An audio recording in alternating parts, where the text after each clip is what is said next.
Okay, thank you, Dr. Jaiswal. And I think that video itself shows the long way that an IIC have come since not just when I joined, but even before that.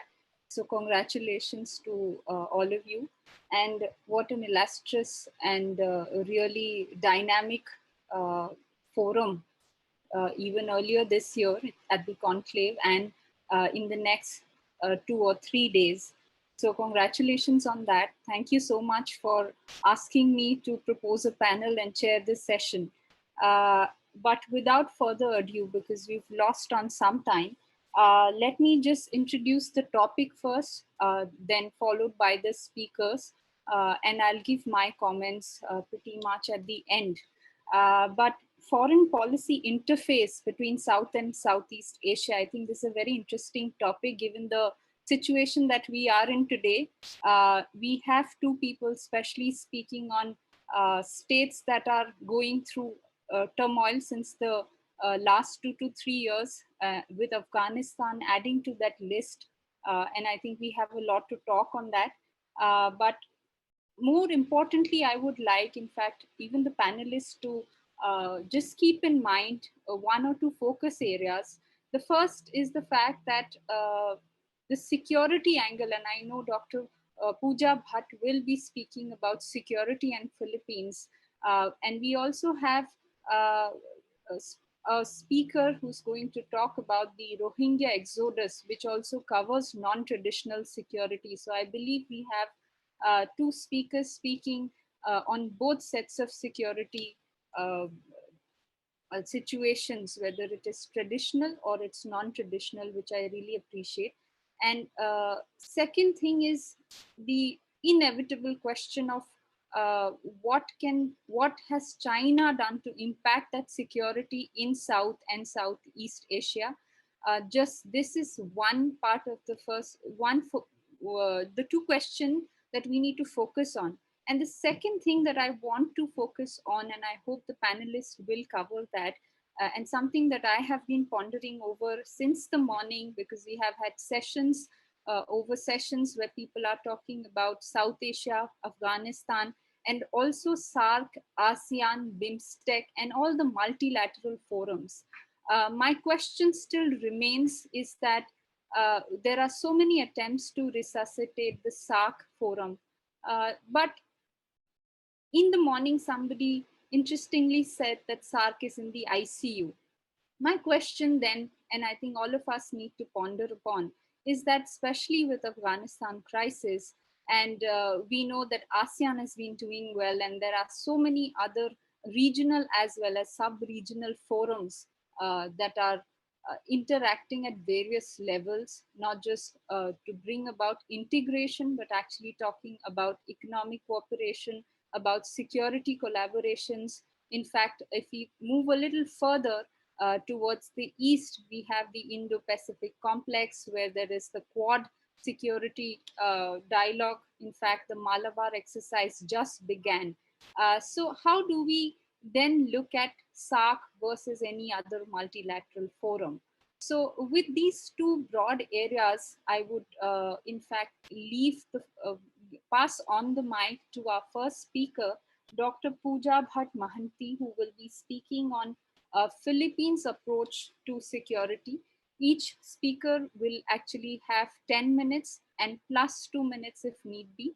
I will give a cue at the end of 10 minutes, and I think we will try and finish on time. It's already 5 o'clock IST. So over to you, Dr. Pooja Bhatt. Thank you very much, Shrabana. First of all, I would like to congratulate MISIS for organizing this wonderful conference on the issues of regional security and other non-traditional security issues and regional issues. And I'm very glad to be a part of this presentation. And thank you, Dr. Pramod, for having me on this panel. To start with, Shrabana, I think you had pointed out two very interesting points that even though I am speaking on something beyond neighborhood and in India's immediate concern with SAARC, I do not intend to skip SAC and I understand SAC is a very crucial part and remains so for Indian foreign policy. And secondly, now we are again, our focus is vacillating from territorial issues to maritime issues. And now with Afghanistan, we are back to territorial issues and the security there. However, for this talk, I'll just keep my remarks very limited to the maritime region. And being from India, my entire viewpoint is from Indian viewpoint on Philippines and how I, as a researcher, see evolving stance of Philippines in terms of their security issues. So with this, I will want to start that India is moving towards expanding its foreign policy approach, and its recent focus has been on maritime domain that overlaps its domestic policy of Act East to fruitfully connect with its neighbors and its growing recognition of its maritime security for its own trade, as well as growth and development of all the regional countries that are envisioned under PM Modi's vision of Sagar. It is in this context, India's foreign policy interface requires a reading of its regional neighbors towards their approach of security. Though there are several countries, including Indonesia, Vietnam, when I'm talking about beyond SAC, there are so many countries which are included in India's maritime interface and its extension. I would, for this talk, like to talk about Philippines in particular. The Philippines has received very little attention in Indian foreign policy approach in the past, but the things are changing. As India's base is extending with respect to its neighborhood policy, the Philippines has come to be a crucial regional partner for India, and I'll explain why further.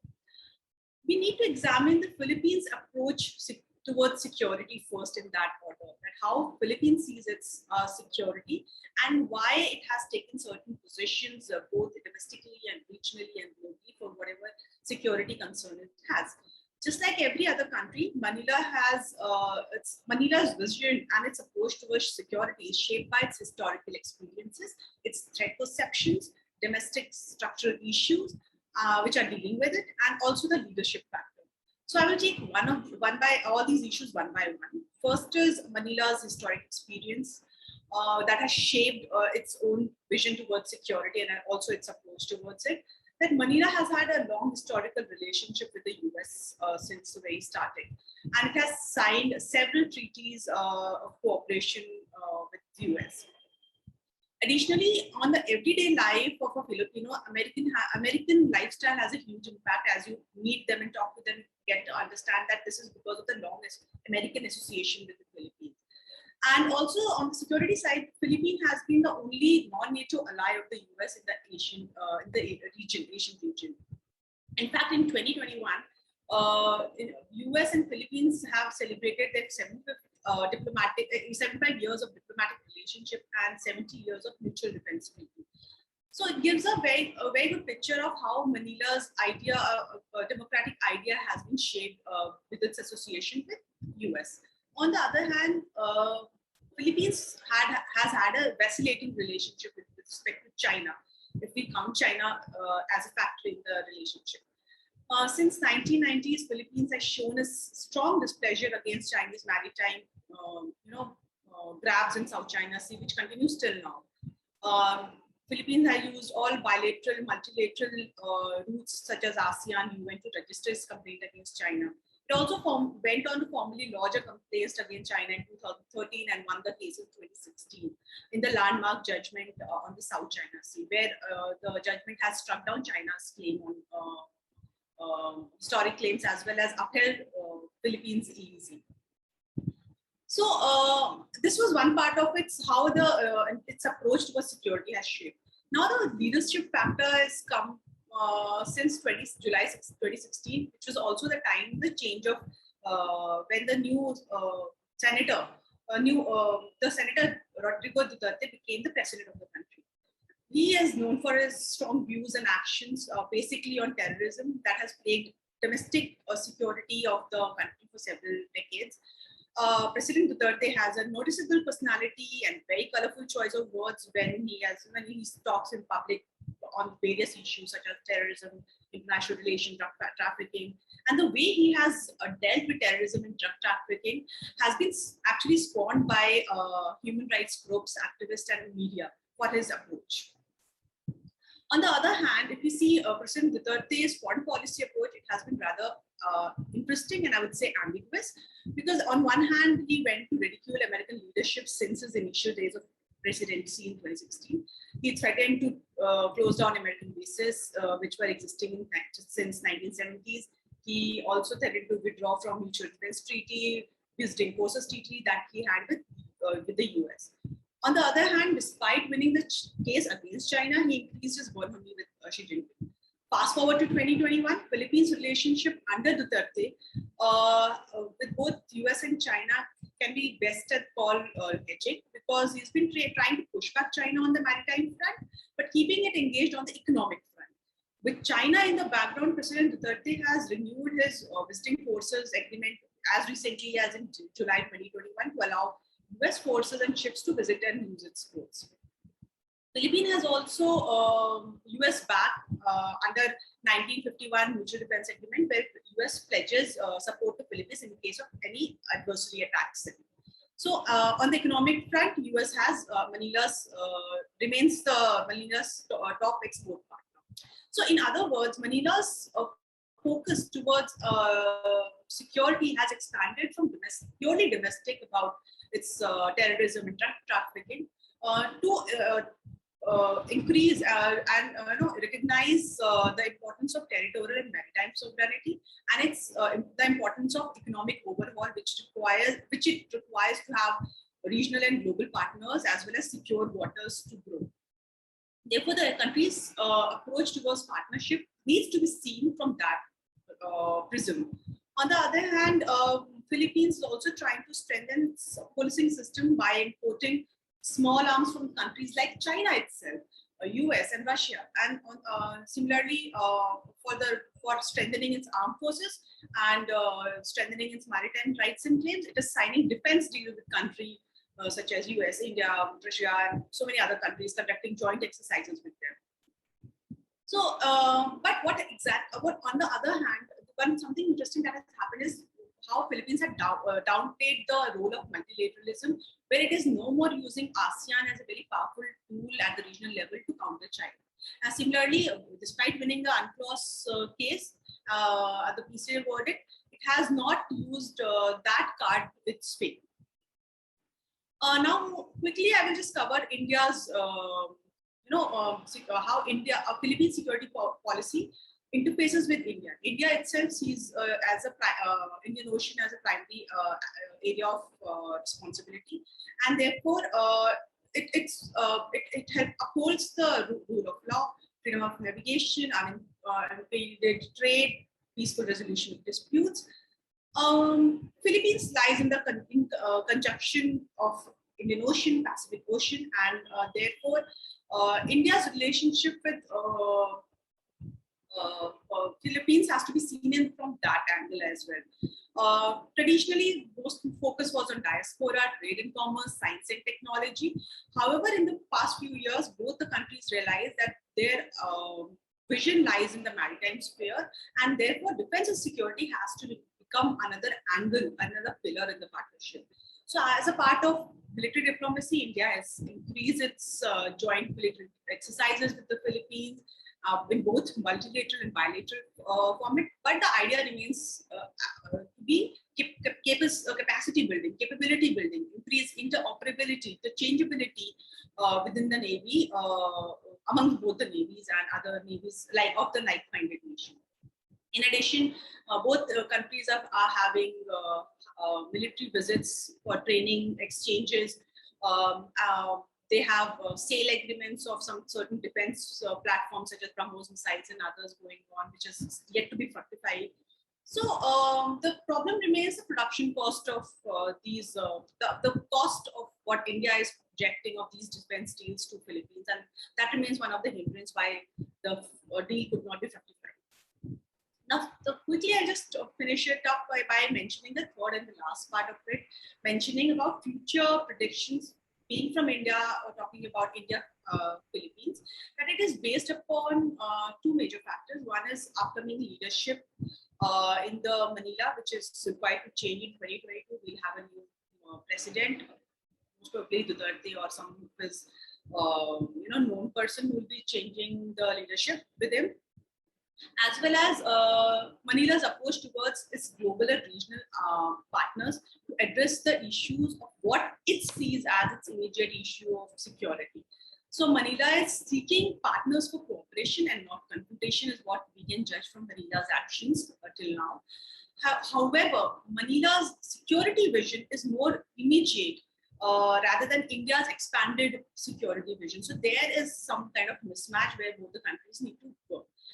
Therefore, as both the countries are sharpening their security objectives and the maritime security, the maritime domains remain the common focus between the two countries. So it becomes contingent on how India keeps Philippines aligned in its foreign policy approach and to be genuinely and productively helpful. India is seeking maritime partnership with like-minded countries, and it wants to keep maritime space inclusive and democratic and not led by only few great powers of powerful countries to rule the countries or make the normative system in those this maritime domain.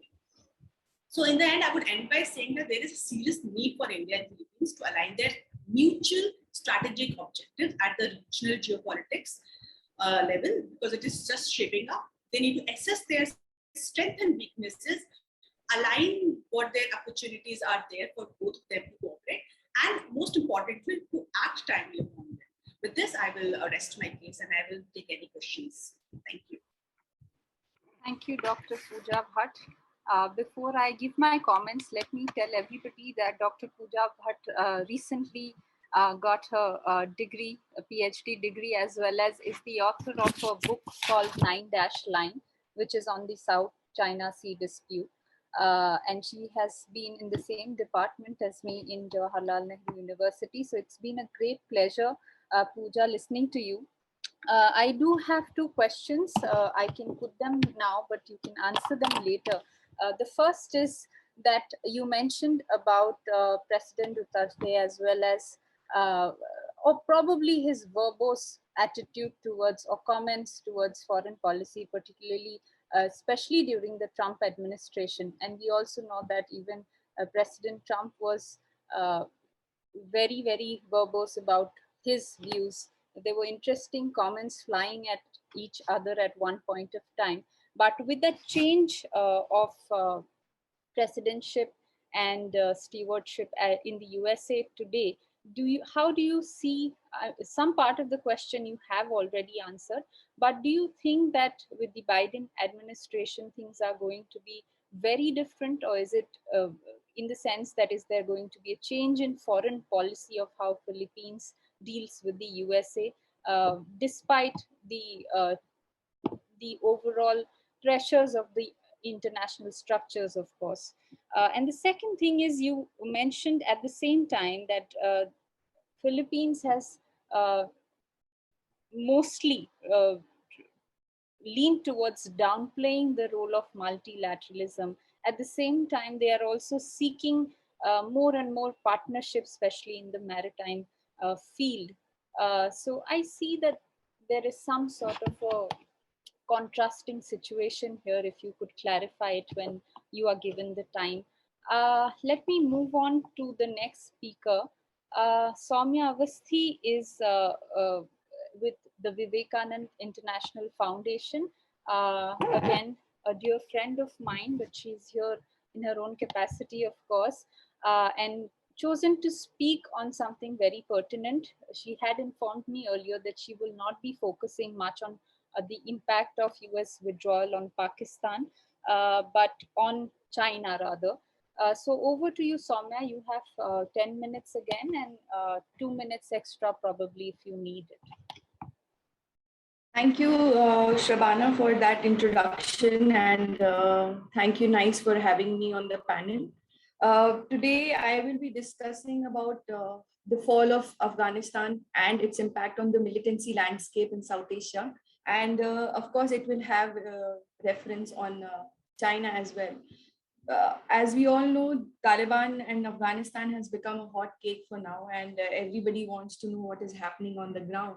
So I'm doing some futuristic analysis here, and I'll just talk about how it's going to impact uh, the landscape of militancy in South Asia, and not just on India or Pakistan for that matter.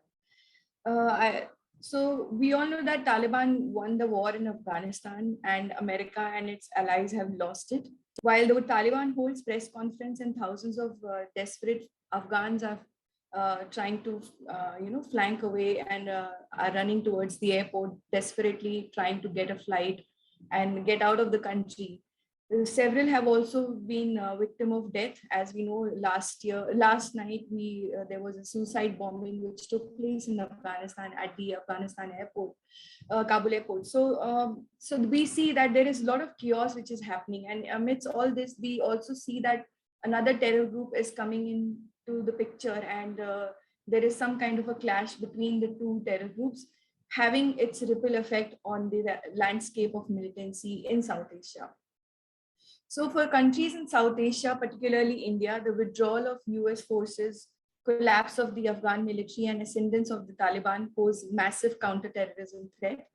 Transnational groups like Al-Qaeda and Islamic State, as well as their affiliates and regional branches, will likely to set up their activities from the Taliban-controlled Afghanistan. There are a lot of groups which have anti-India sentiment, like Lashkar-e-Taiba, Jaish-e-Mohammed, and who could eventually use the land of Afghanistan to base their launch against India, particularly aiming it towards Kashmir, as they had also did in 1990 as well. While the Pakistan Taliban has lost much of its strength, there is still a high chance for them to reconstitute in Afghanistan and launch its attack again. All of this will have immense implication for the future of jihadism in South Asia and beyond. The challenge now is to articulate a counter-terrorism strategy in South Asia with fewer resources at the disposal of countries like United States and those who were involved in the NATO forces. With the exception of India, I feel that America's potential partner in South Asia are all problematic. Pakistan has supported Taliban and the Haqqani network for decades. Russia has no interest in helping America when it's down. Iran is under its own US sanctions, and counterterrorism cooperation with China is likely to be limited given the downward trend in Sino-American ties since the trade war. US troops may soon be leaving Afghanistan, which is around the corner, 11 September. And the terrorist threat from this will endure. There is a high chances that there'll be more terror threat. I'll focus on Al-Qaeda and its affiliates. Al-Qaeda and its South Asian branch of Al-Qaeda in the Indian subcontinent will benefit from the Taliban's resurgence in Afghanistan. Although new estimates suggest that there are not more than 600 Al-Qaeda fighters in Afghanistan, but gaining strength is considerable. You cannot ignore that they can be a rise in numbers. Moreover, its leaders have been discovered in Taliban territory as recently as in March 2021. In fact, there are also news that Al-Qaeda leader is present in Afghanistan. So speaking about it, then Taliban is unlikely to honor its commitment to the United States regarding Al-Qaeda because of the historic ties that they are sharing, be it family relations via marriages between the members of these groups, and shared outlook of the state of Afghanistan and the concept of offensive jihad, that is taking up arms to establish the rule of God. So basically there is a understanding, and they share a common belief. There is a common agenda. However, there is a slight difference between Taliban and Al-Qaeda. One of them is that Taliban is more inward looking. It is more concerned about the domestic issues rather than having the caliphate movement in mind. Whereas Al-Qaeda is more about, having a global jihad agenda. So there is this difference, but that will not keep them separated. There is going to be close tie between the two groups. And the enduring relationship between Taliban and Al-Qaeda in Afghanistan will have regional implications also. For example, if you go through the Al-Qaeda in Indian subcontinent magazine, Nawai Afghanistan Jihad, which is in English called Voice of Afghan Jihad, or the Nawai Ghazwat-ul-Hind, which is Voice of the Conquest of India, there they have been indicating about focusing on the Indian territory, whether it is about Kashmir issue or about CA or about anything which has to do with the Muslim community in India. Al-Qaeda in the Indian subcontinent is also affiliated to Jamaat-ul-Mujahideen Bangladesh, an active group which is active not just in Bangladesh, but its fraction is present in India as well. And there are, recently in 2021, July, we found that Indian authorities had arrested at least 2 Kashmiris who belong to Ansar Ghazwat-ul-Hind group, which and they were arrested from the northern state of India, which is Uttar Pradesh. And according to the anti-terror squad, they were planning to conduct some attacks. And along with them, the 3 Bangladeshi members from Jamaat-ul-Mujahideen Bangladesh were also arrested from Kolkata. So there have been this trend which we have been seeing from early this year, that there is simmering or brimming of brewing of these terror groups, and their activities are slowly pacing up. While most of the international counter-terrorism efforts in South Asia focus on Afghanistan, India, and Pakistan, but there are other smaller South Asian countries which need to be looked at, primarily Sri Lanka, Maldives, and Myanmar, which are also in the radar of Al-Qaeda. And there was in 2019 there was a killing of a Maldivian journalist which took place, and Al-Qaeda was responsible for it. And apart from that, in Myanmar, the Rohingya issue is one of the a sore in the eyes of Al-Qaeda members, and they are warning against the atrocities being atrocities of the Rohingya members, the Rohingya people. So, for example, there was Ataullah Abu Amar Juni, the leader of Arakan Rohingya Salvation Army, who was born in Pakistan, and he traveled all the way to Pakistan and Afghanistan for seeking some kind of help in the insurgency operation that he was planning. And it clearly shows that there is a network which is working in the South Asian region, and it's not restricted only to a couple of countries. And likewise, in Maldivian case, there is also anti-India stand that has been taken by some of the former political leaders. However, the reason is not related to terrorism, or it's completely political. And but these kind of anti-India sentiments will help these terror groups to come together, reunite, and attack our national interest. Then there is in Pakistan. Sorry, but you have to wind up in 2 minutes.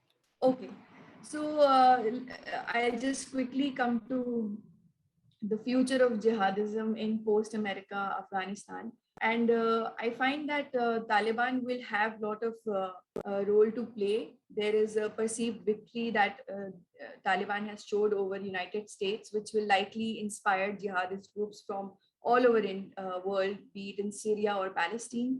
And also there are chances that people will again travel to Afghanistan and join the movement. What can we do about it?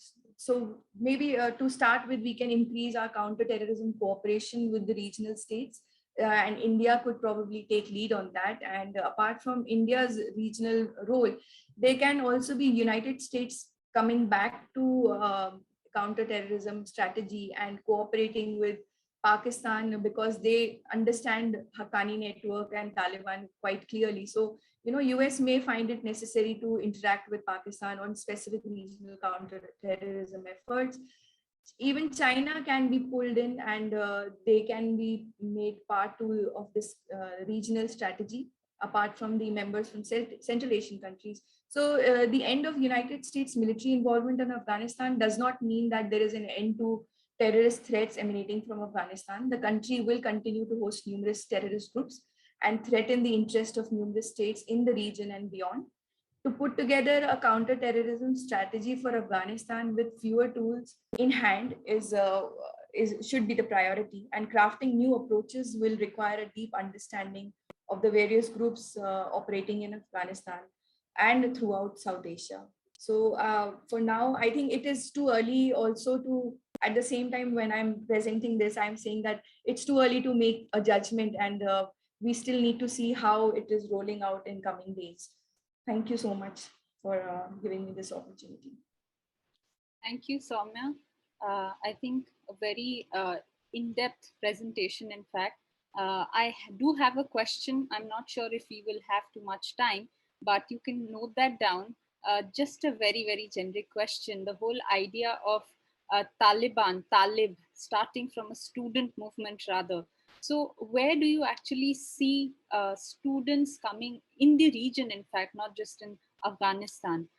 Is there a possibility of students taking up a movement against the Taliban, or their impact on this entire Afghanistan versus the foreign affairs of various countries? Where do students play a role in this? A very generic question. You can answer that later. Let's move on to our next speaker, Dr. Saeed Mamun Chowdhury. He is an associate professor at the University of Rajshahi. I welcome you, Dr. Chowdhury. You have 10 minutes, and I will give you a cue at the end of that time. If you want 2 minutes extra, we can give you that. He's going to speak on Rohingyas, and I think, again, something very important. In fact, the Tatmadaw came out with a law, rather, which says that there is going to be a punishable offense for people who conduct genocide, something very funny for me to see that notice out converted into a law. But let's hear you on the subject, sir. Over to you.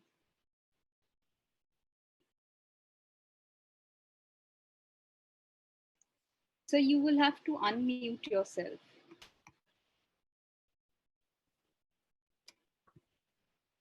Distinguished listeners, it's my pleasure to meet you all to share some ideas on Rohingya exodus, Shamefor global governance.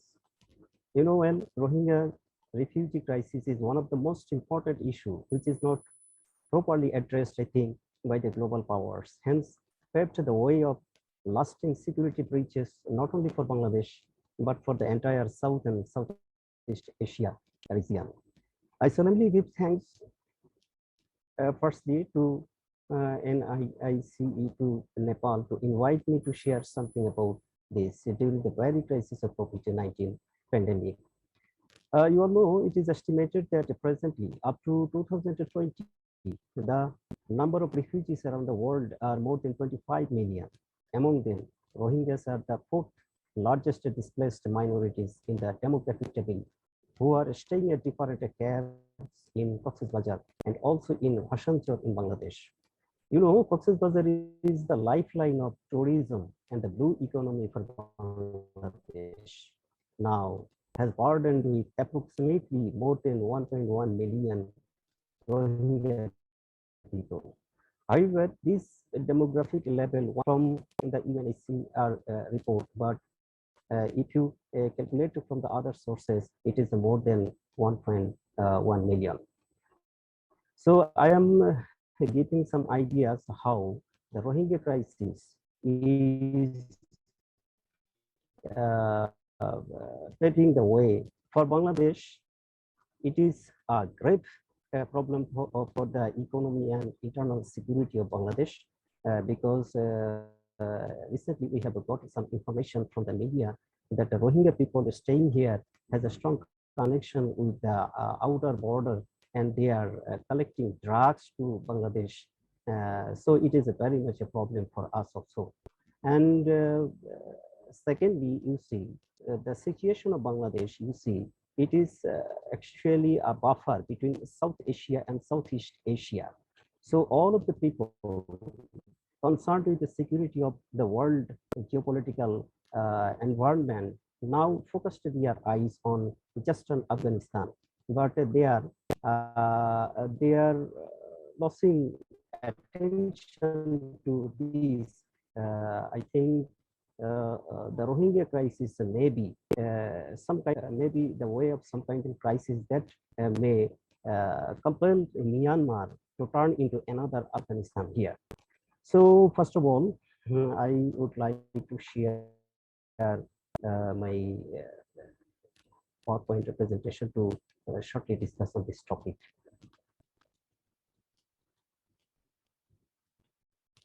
So you see in the first slide, what the Rohingya people are staying where. You see this area, Myanmar connected to Bangladesh here, and all the camps are adjacent to this area, lifeline of Bangladesh economy. And you see Bangladesh is actually a land-based economy, and Bangladesh is trying to shift its economy to the blue economy. And it is a great hit to Bangladesh economy that all the areas of the overseas connectivity in the Cox's Bazar are burdened with Rohingya camps.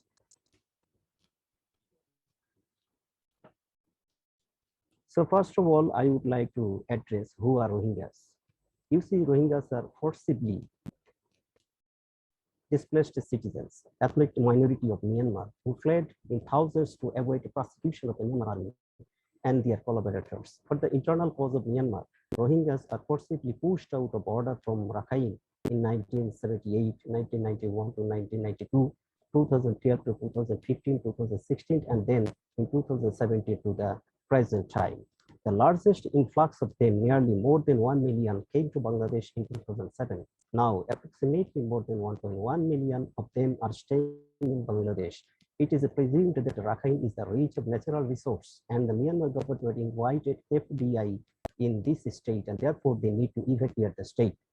Bangladesh gave them temporary shelter only for the humanitarian reason, but not considered them as a refugee, since Bangladesh is the world's most densely populated lower middle income country and not able to bear refugees. You see, in the right side of the slide, you see in which way the vast of Rohingya people migrated, exodus created. In 1940s, firstly, the Rohingya people came to Bangladesh for the Japanese attack during the Second World War. In 1948, the Rohingya political leaders and the government clashed between them, and then several thousands of people came to Bangladesh for their security. And then 1978 again more than 2 lakhs of people, and 91 to 99 more than 2 lakh and 50 people, and 2012 to 15 1 lakh and 25 people more, and 2016 we see more than 44,000 people, and in the past exodus we see in 2017 more than 7 lakh 42,000 people. So this we see that it is a continuous evacuation from the Rohingyas from Myanmar to Bangladesh. And now I would like to present how internal politics and the government of the Myanmar compelled the Rohingyas to evacuate their country. You see here the army are pushing them, and you see their villages are burned down. You see they are compelled to go out for their own land. You see all their residence areas are burned down, and you see the people are executed here. You see the crying of the helpless women and the dead bodies lying in the fields unabatedly. You see the rape case for the Rohingya women, how pathetic they are. And you see lots of people are coming toward the borders of Bangladesh, and you see how they are coming here, and you see how they are coming here. And that is why you see before, and in this situation, I'm just explaining shortly what Bangladesh should do. Before the military crackdown in 2017, the Rohingya population in Myanmar was around 1 to 1.3 million. On August 25, 2017, the Myanmar military had launched a clearance operations against the Rohingya Muslims in Rakhine State. Millions of Rohingyas fled to no man's land waiting to enter Bangladesh. At first, Bangladesh decided not to open the borders because there were already more than 300,000 Rohingyas staying in Bangladesh in 1991 to 1992, 2012 to 2015, and 2016 violence in Myanmar. And Myanmar did not keep her promise to repatriate them. The question before Bangladesh were, is it possible for Bangladesh to manage the large influx of refugees? How will she meet up shelter, food, sanitation, healthcare, and other necessities for the huge influx of people? What will happen on her crawling economy? How can Bangladesh manage the security concern? The situation whispered not to open the border into the years of Bangladesh. Bangladesh did the right job. She shows humanity with all her inabilities. Bangladesh could not but open its border and gave them shelter, although most of her people live from hand to mouth. And therefore, around more than 7 lakhs Rohingyas entered into Bangladesh until November 7, up to 2017. Up to the last of 2018, the number reaches to more sexual violence and exploitation. Among them, around 20,000, roughly 20% are pregnant or new mothers. The government of Bangladesh, with the help of the UNHCR and around 130 local and foreign NGOs, made shelter camps for the distressed Rohingya.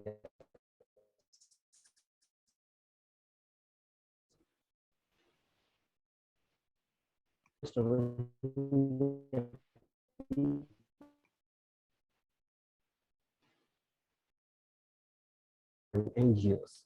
The whole activities are controlled by the Office of the Refugee Relief and Repatriation Commission. On the very onset of the COVID-19 pandemic, the Commission took the following steps for the Rohingya people: lockdown in the camp area, restriction in hospitals, medical centers, isolation, NGO activities, and other working in the area, restrictions in movement in the camps. And now you see some pictures taken from the Rohingya camps, how Bangladesh arranged it.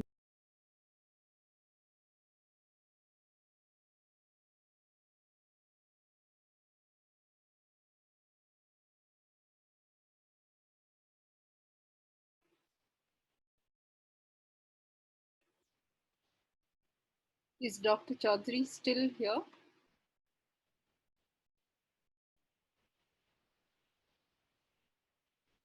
Dr. Mamun Chowdhury, are you still here? Oh, he's there. Okay, I think there is some issue with the...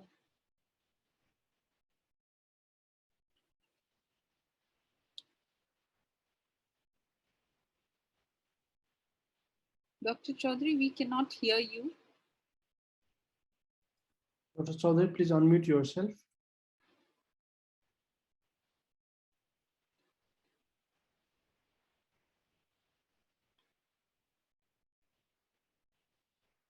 Dr. Chowdhury, please unmute yourself. Maybe just make your last remarks because we'll be running out of time. Can you hear me?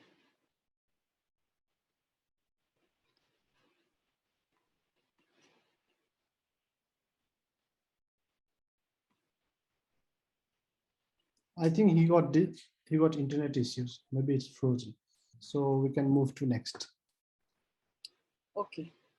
I think we can just see if we'll be able to catch up at the end, though we have very little time.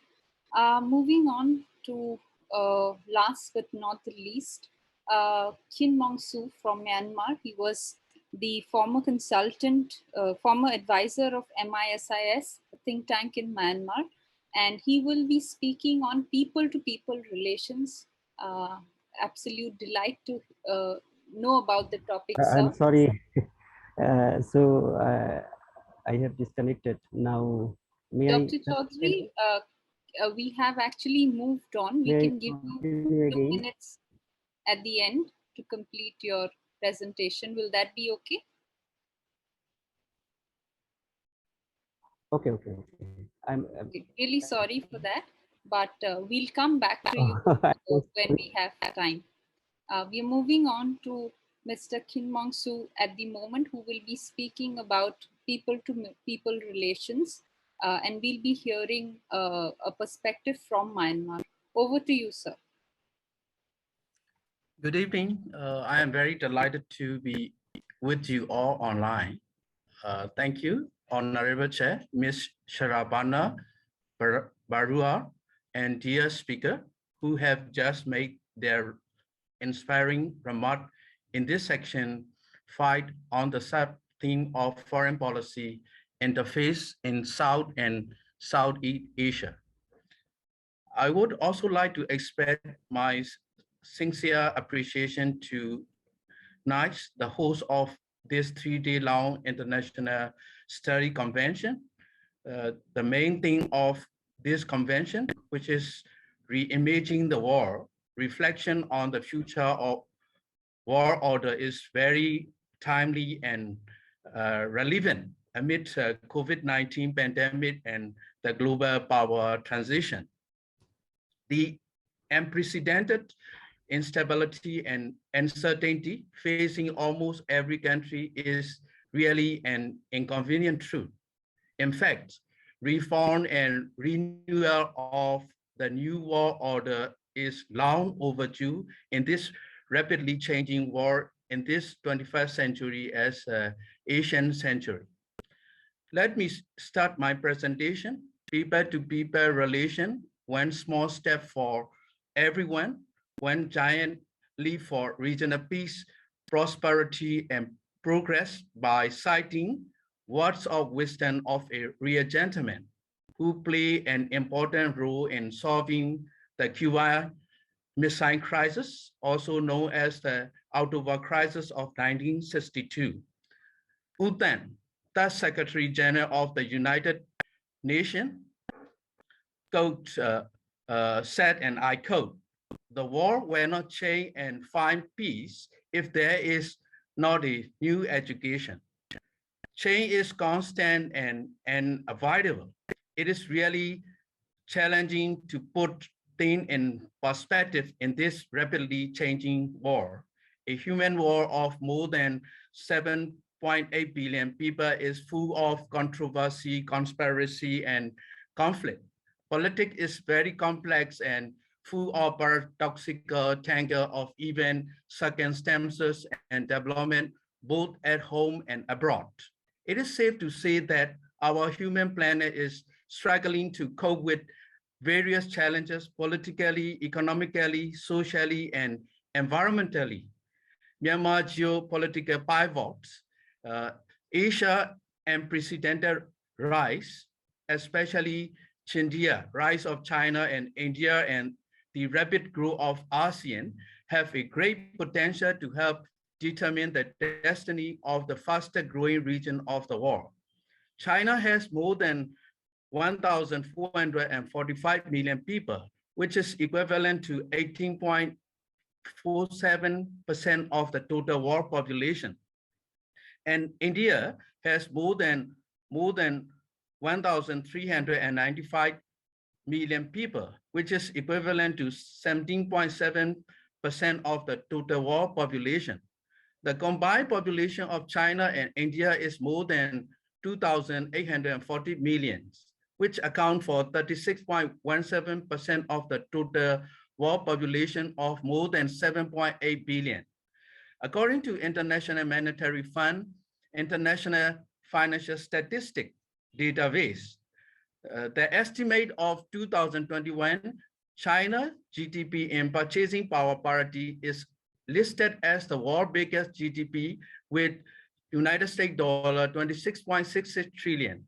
That of India is recorded as United States dollar 10.21 trillion as the world third largest GDP. The global economic center of gravity is said to be shifting from the west to the between China and India. A 2011 study by the Asian Development Bank found that 3 billion Asians could enjoy living standards similar to those in Europe today, and Asia could account for over half of global output by the middle of this century. And fortunately, the Asian century is not preordained. The bad news is that Professor Graham Allison, the founding dean of Harvard John F. Kennedy School of Government, who is the author of Destined for the War, Can America and China Escape to CTD Trap, said, war between the US and China is more likely than recognized at that moment. Indeed, judging by the historical record, war is more likely than not. In conclusion, the people of many small countries in the region desperately need to enhance their communication and understanding of one another in all aspects. Although many differences exist, the undemocratic and the illegitimate rule of any country cannot guarantee the public quality life, welfare, well-being, and empowerment of the people, which are the key for achieving sustainable development in this 21st century is the Asian century. Bold and innovative strategy of regional leaders can pave the way for triggering a series of breakthroughs for more peaceful, prosperous, and progressive Asia, a new global economic center of gravity, which will in turn contribute to more stable and balanced world. In my humble opinion, now is the time for all of us to promote a simple but great concept of people-to-people relation. One small step for everyone, one giant leap for regional peace, prosperity, and progress. U Thant, the Secretary General of United Nations, enlightened the world that government, system, ideology come and go, but it is humanity which remain. Last but not least, foreign policy is an extension of domestic policy. The hedging diplomacy, this is my opinion, hedging diplomacy and its dark propaganda always generate a series of complications and make people confused and unproductive. Backfire effect of any directly exported policy have negative impact on the people on the ground, especially in the country with weak governance and poor economy. Thank you very much for your kind attention. Thank you, Khin, for saying only staying within the time limit because we are really running out of time. Just before we, I don't think so. Do we have time? 5 more minutes, Dr. Jaiswal? I will. 5 minutes. Okay. So we will take the liberty of taking 5 more minutes. Just putting all the speakers' ideas together, there are roughly 2-3 questions which I had asked. If there is anybody in the audience who wants to put out a question to any of our speakers, I should be allowing that first. So are there any questions for our panelists? If not, then Dr. Pooja Bhatt, you can either answer that question before we probably go to Dr. Mamun Chowdhury because I think he missed out. So just very briefly, Dr. Bhatt, on the two questions. Yeah. So first question, I'll just quickly go through. You wanted to know what is the difference between Biden and Trump administration while engaging with the Philippines. I think a lot. Even though both the administrations engaged with Philippines, we saw with Trump administration ending, there was a deteriorated relationship between the two countries, and there was Trump isolationist policies, which actually affected the region very much. On the other hand, Biden, with the very first, foreign policy engagement, we had visits from Lloyd Austin and all these people, coming to the region, especially they visiting Lloyd Austin visiting Philippines. So I think the kind of engagement they're trying to show that it's more towards multilateralism, it's more towards opening up trade, making up relationship. I think there's a drastic difference in how both of them operate. So there is this. Another thing is, you asked why Philippines is backing down on multilateralism but going ahead with the partnership. I think that's exactly the point I wanted to put out, that Philippines is shying away from using multilateral platforms and organizations to help for its cause against China. It, on the other hand, trying to build up bilateral and multilaterals, trilaterals with joint exercises with other countries, joint, trade relations with other countries on one-to-one basis, so that there is an entire shift in its policy of using multilateralism and moving towards a bilateral and trilateral, minilaterals of trade and of engagements. So that was a point which I was trying to put up in terms of this approach. I think, thank you, Dr. Bhatt. Dr. Chowdhury, any last remarks? Dr. Chowdhury, you'll have to unmute yourself. Yeah. Thank you very much. I am very sorry for net problem. So what I was discussing about, I have shown you how the Myanmar did genocide activities against its own people, and now are delaying to keep promise to repatriate the people. This is one point. And another point is the world global governance. You see, after the Second World War, United Nations established, and the other big powers made different alliances so that we can ensure a global governance to sustain or ensure the security in every nook and corner of the world. And now we see the big powers just paying less attention to this region.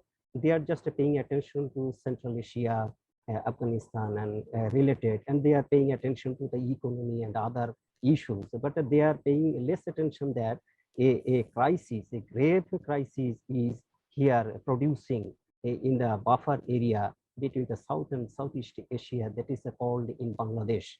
So if it is proved before the world community that by giving humanitarian shelter to the Rohingyas, Bangladesh is falling in distress, then it will be an example to the world, and no more nation will come forward to other crises to shelter the Rohingyas, and which will be a great concern for the Refugee Regime Convention of the United Nations.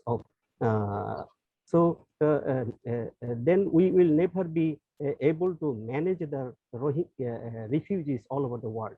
So I think it is important to deal this situation before the crisis become ripe. So I urge. Dr. Chowdhury, I'll have to stop you at that. But the basic point, the takeaway basically is that Bangladesh has opened its borders to the Rohingya after the exodus. A similar question that India was asking, that is it possible to open boundaries? So we need to ponder on that, at least in New Delhi further. But my last remarks on all the four speakers, key points. Firstly, of course, Philippines and maritime domain, the importance of maritime domain today, and what India and other countries are going to do with Philippines, given that Philippines is somewhere between multilateralism and at times withdrawing itself from certain forums. Coming to Afghanistan, I think one takeaway, I think all of us do agree, we should be patient with Afghanistan. It's too early to determine a couple of things. Of course, we can make predictions, but same thing also with Rohingya, as well as what our last speaker, Mr. Khin said, that people-to-people relations, that is what is to be maintained. And I think NIIC's conclave is just one example of how at a diplomacy 1.5 or track 2 diplomacy really works in certain situations that we are in today. With this, I would thank all the panelists for giving us time, and I wish we had more time, because I think it is not complete until we have a full discussion, but unfortunately, I think we're lacking time. And there is another session on, in fact, there are various sessions on various things, but because I do focus on Myanmar, there's a session tomorrow at 3:45 p.m. IST, the situation in Myanmar. I would urge you all to attend that. There are 2 sessions also on Afghanistan tomorrow and day after. So let's keep ourselves tuned in for the next 2 days. Thank you, everybody, and have a good evening. Over to you, Dr. Jaiswal.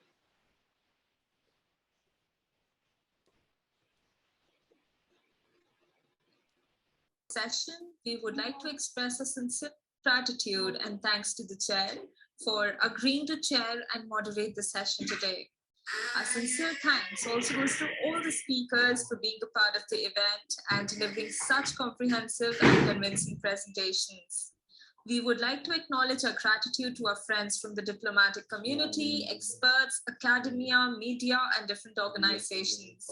Finally, we must also mention our deep sense of appreciation for the audience who participated in the webinar and those who are watching us live. Thank you for your valuable time and attention and for making this session productive with your questions. Once again, we are truly honored to have you all with us today. Please do join us in the next session. Thank you so much.